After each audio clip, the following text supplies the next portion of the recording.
Hello दोस्तों, आप सभी का स्वागत है एक और नए वीडियो में। मैं हूं गौरव और आप सभी का स्वागत है रेलवे वाला इंजीनियर में। तो दोस्तों, आज की इस वीडियो में हम लोग बात करने वाले हैं बीटीएससी जेई की जो वैकेंसी है उसके बारे में। तो जैसा आप सभी को पता होगा कि बिहार में भी बम्पर वैकेंसी आना स्टार्ट हो गई, क्योंकि जब से नया सरकार बना है तब से वो वैकेंसी के ऊपर कंटिन्यू काम कर रहे हैं। और इसी में उन्होंने पहला नोटिफिकेशन डाला है बीटीएससी जेई के लिए। तो बीटीएससी जेई में हम लोग को जो है टोटल 2653 वैकेंसी देखने के लिए मिल रही है। और ये जो है लेवल 7 की जॉब होती है। स्टेट गवर्नमेंट बिहार स्टेट में कोई भी जेई लेवल 7 की जॉब होती है, चाहे वो बीटीएससी जेई हो या फिर चाहे बीएसपीएचसीएल। इसकी भी वैकेंसी जल्द ही आने वाली है दोस्तों। आप लोग चैनल से जुड़े रहिए, आपको सारे इन्फॉर्मेशन यहाँ पे मिलेगा। तो सबसे पहले बात करते हैं बीटीएससी जेई के बारे में। तो बीटीएससी जेई जो है बिहार टेक्निकल सर्विस कमीशन के अंदर बहुत सारे जेई की वैकेंसियाँ आती रहती है। इसमें जो अभी वैकेंसी आई है 2653 वैकेंसी, वो कोर ब्रांच जो होती है इलेक्ट्रिकल, मैकेनिकल और सिविल के अंदर है। इसको पूरे डिटेल में हम लोग देखेंगे, क्या क्या एग्जाम पैटर्न है, क्या सिलेबस है और क्या क्या इसका और भी डिटेल है इस नोटिफिकेशन में हम लोग पूरा देखेंगे आज। तो इस वीडियो के अंत तक बने रहो और चैनल को सब्सक्राइब कर लो फ्यूचर में और भी ऐसे अपडेट के लिए। तो जैसा कि आप सभी को पता है कि मैं ऑलरेडी आरआरबी जेई 2024 में सिलेक्टेड हूँ और अपने भाइयों को गाइड कर रहा हूँ कि उनका भी जॉब जल्द से जल्द हो। इसीलिए मैंने इसी मोटिव से ये चैनल बनाया है। तो आप लोग सपोर्ट करो ज़्यादा से ज़्यादा और मेरे इस चैनल को सब्सक्राइब कर लो, बेल आइकन को दबा लो, ताकि कुछ भी रेगुलर आए अपडेट आगे तो आप लोग को मिलते रहे। तो सबसे पहले चलो नोटिफिकेशन देख लेते हैं। जैसा कि आप लोग सभी देख सकते हो कि इलेक्ट्रिकल के लिए है, मैंने इलेक्ट्रिकल का नोटिफिकेशन खोला हुआ है। इसी तरह सिविल और मैकेनिकल का भी है। तो इसके अंदर आप लोग देख सकते हो कन्या अभियंता के कुल 86 टोटल इलेक्ट्रिकल के 86 पद आए हुए हैं, जिसका फॉर्म फिलिंग 12 दिसंबर 2025 से 12 जनवरी 2025 तक होगा। लेकिन आप जल्द से जल्द फिल कर लो फॉर्म, आप वेट मत करो लास्ट डेट का।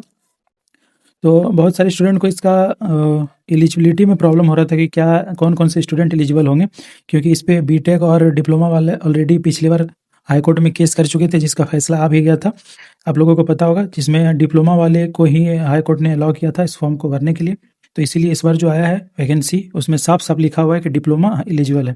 पहले देख सकते हो इसके एलिजिबिलिटी में भारत का नागरिक होना चाहिए। उसके बाद विद्युत अभियंत्रण में डिप्लोमा अथवा समकक्ष योग्यताधारी होना आवश्यक है। यानी आप लोग डिप्लोमा यदि किए हुए हो तो आप लोग एलिजिबल हो। जैसा कि आप लोग देख सकते हो, ये जो लेवल पे है इसका लेवल 7 है। इसका है लेवल 7 का ये ग्रेड पे की जॉब है और बहुत ही अच्छी खासी जॉब मानी जाती है। अब आरआरबी जेई और एसएससी जेई का जो लेवल होता है वो लेवल 6 होता है, पर बिहार की जितनी भी जेई की वैकेंसियाँ आती है वो लेवल 7 पे होती है। तो आप लोग समझ सकते हो कि बिहार में जॉब करना कितना अच्छा है। सेंट्रल से एक तो ज़्यादा सेंट्रल से आपको ज़्यादा पैसा भी मिलेगा, प्लस में यदि आप बिहार के हो तो आप बिहार में भी रहोगे तो आपको फ़ायदा ही फ़ायदा है।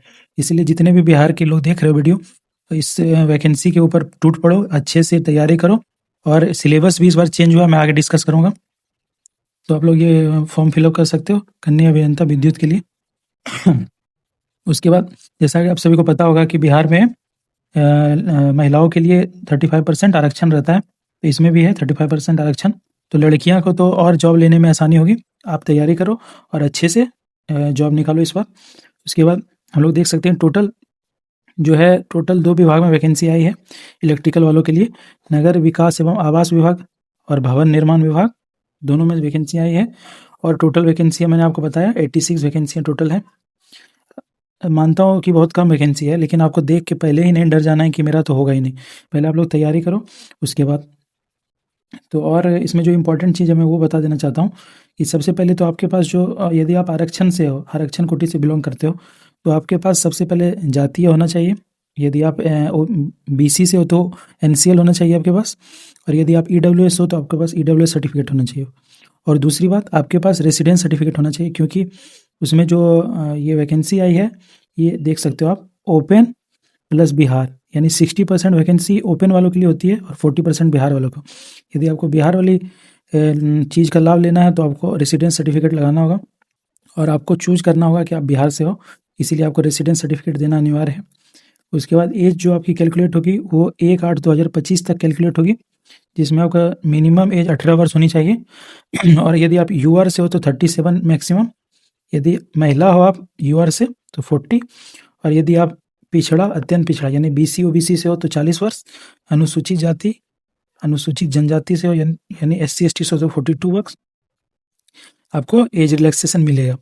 उसके बाद और जो इम्पोर्टेंट चीज़ है वो देख लेते हैं। इसमें जैसा आपको पता होगा कि 100 मार्क्स के क्वेश्चंस आते हैं। जैसा देखिए मैंने बताया था आपको कि आप यदि अत्यंत पिछड़ा वर्ग के उम्मीदवार हो तो आपको क्या क्या जमा करना है। क्रीमी लेयर रहित प्रमाण पत्र यानी NCL, नॉन क्रीमी लेयर। उसके बाद अस्थायी निवास प्रमाण पत्र यदि रेसिडेंस, ये देना आपको अनिवार्य है। यदि आप EWS से हो तो आय प्रमाण पत्र, अस्थायी मूल निवास यानी रेसिडेंस, और जो है EWS सर्टिफिकेट होता है वो देना आपको अनिवार्य है। यदि आप नहीं दीजिएगा तो आप रिजर्वेशन में काउंट नहीं होइएगा। और जो इम्पोर्टेंट चीज़ है मैं वो बता देता हूँ आपको। जैसा कि आपको पता होगा कि बिहार में कोई भी वैकेंसी अभी आ रही है तो उसमें सिर्फ आपको जो है फ़ी 100 रुपये लग रहा है। बस 100 रुपया एप्लीकेशन फ़ी है, आपको 100 रुपये ही देना है। और जो एग्ज़ाम का पैटर्न होगा उसमें आपको पता होगा कि जो कंप्यूटर टेस्ट 100 मार्क्स के होते हैं उससे 75 मार्क्स उससे कैलकुलेट किए जाएंगे और 25 मार्क्स वैसे स्टूडेंट को मिलेगा जो संविदा पे काम कर रहे हैं बिहार सरकार में। संविदा यानी कि टेम्प्रोरी बेसिस, कॉन्ट्रैक्ट बेसिस पे जो काम कर रहे हैं उसको पर ईयर 5 मार्क्स मिलेंगे। यानी आप मान के चलो आपने 2 ईयर वर्क किया है बिहार सरकार में तो आपको 10 मार्क्स मिलेंगे और 100 मार्क्स में से आप लोगों ने जितना लाया होगा उसका 75% निकाल के और ये 10 मार्क्स उसमें ऐड किए जाएंगे। ऐसे इसका रिजल्ट बनता है और मेरिट तैयार होता है। तो आप लोग ये ध्यान में दीजिएगा कि 100 मार्क्स का एग्ज़ाम होगा, ऐसा नहीं है कि एग्ज़ाम भी 75 मार्क्स का होगा, 100 मार्क्स का होगा। मान के चलो 100 मार्क्स का एग्ज़ाम हुआ, इसमें आपने 75 मार्क्स लाया तो अब ये 75 मार्क्स नहीं ऐड होगा आपका। जो है आपने मान के चलो यदि आपने नहीं संविदा पे काम किया बिहार सरकार में तो इस 25 मार्क्स में से तो आपको 0 मिल गया, प्लस में इस 75 मार्क्स का 75% निकलेगा। समझ रहे हो ना? उस 75% को कैलकुलेट करेंगे, उसके बाद मेरिट बनेगा, उस आधार पे आपका रिजल्ट कैलकुलेशन होगा। उसके बाद जो पैटर्न चेंज हुआ है सबसे इम्पोर्टेंट पैटर्न है जो कि अच्छा भी है मेरे अनुसार कि आप लोगों को जो है टोटल जो 100 प्रश्न है यानी टोटल 100 क्वेश्चन वो टोटल टेक्निकल के ही होंगे। जैसे मैंने आपको देखो बताता हूँ, अंतर्गत AICT द्वारा डिप्लोमा इन इलेक्ट्रिकल इंजीनियर के 3 वर्षीय डिप्लोमा हेतु निर्धारित पाठ्यक्रम के अनुसार पूछे जाएंगे। यानी कि 100 मार्क्स के जो 100 क्वेश्चन होंगे वो सारा टेक्निकल ही होगा, यानी नॉन टेक का कोई झंझट ही नहीं है। तो आप आराम से टेक्निकल पढ़ो अच्छे से और टेक्निकल को फोड़ दो पकड़ के। उसके बाद अभी मोस्ट प्रोबेबली एग्ज़ाम भी ये 3 से 4 मंथ के अंदर हो जाएगा क्योंकि बिहार सरकार अभी बहुत ही फास्ट ट्रैक मोड पे है, तो जल्द से जल्द वैकेंसी भी डालने वाली है और उसका एग्ज़ाम भी जल्द लेगी। और ये भी देख लेना कि आप लोग को निगेटिव मार्किंग भी है इसमें, क्योंकि BSPSCL वाली जो वैकेंसी थी उसमें निगेटिव मार्किंग नहीं थी, लेकिन इसमें 0.25 निगेटिव मार्किंग है, यानी 1/4 मार्क निगेटिव है इसमें। तो आपको टोटल 12 तारीख से फॉर्म स्टार्ट है भरना, 12 जनवरी तक आपका लास्ट डेट है। आप जितना जल्द हो सके फिल कर दो फॉर्म और अच्छे से फॉर्म फिल करना, कोई प्रॉब्लम नहीं हो। ये तो हो गया इसका एग्ज़ाम पैटर्न, सिलेबस, और सिलेबस के बारे में मैं भी डिस्कस करूँगा। एग्ज़ाम पैटर्न हो गया और ये डिटेल हो गया इसके बारे में। और अभी सबसे इम्पोर्टेंट जो है कोई भी वैकेंसी के बारे में होता है उसका सैलरी क्या है। तो जैसा मैंने आपको बताया कि ये लेवल 7 की जॉब है जिसका बेसिक जो होता है वो 4400 900 होता है और अभी DA जो है करेंटली 58% चल रहा है, तो इसके अनुसार 26,042 हो रहा है। HRA मान के चलो यदि पटना जैसे सिटी के लिए माने तो पटना जैसे सिटी में 30% HRA मिलता है, तो उसके लिए कैलकुलेट करने पे 30% ऑफ बेसिक 58% ऑफ बेसिक, तो इसमें आता है 13,470 प्लस में मेडिकल के लिए जो है बिहार में 1,000 रुपये मिलते हैं पर मंथ, और भी कुछ कुछ पेमेंट होती है लेकिन मैंने अप्रोक्सीमेट आपको सैलरी बता रहा हूँ। तो इसको यदि आप टोटल करोगे तो आपको आएगा 85,412 रुपीज़।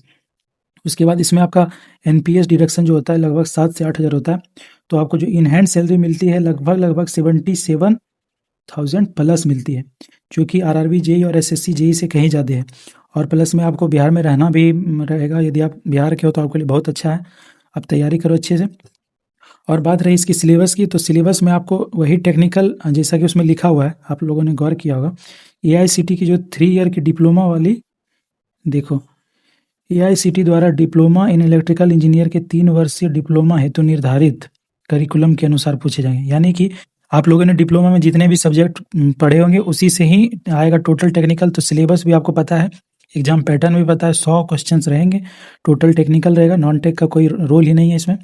और 75 इस 225 वाला जो मैंने आपको बताया वो भी ध्यान में रखना और अच्छे से तैयारी करो। कोई भी प्रॉब्लम हो तो कमेंट सेक्शन में लिखना, मैं उसका ज़रूर रिप्लाई करूँगा। धन्यवाद, थैंक यू।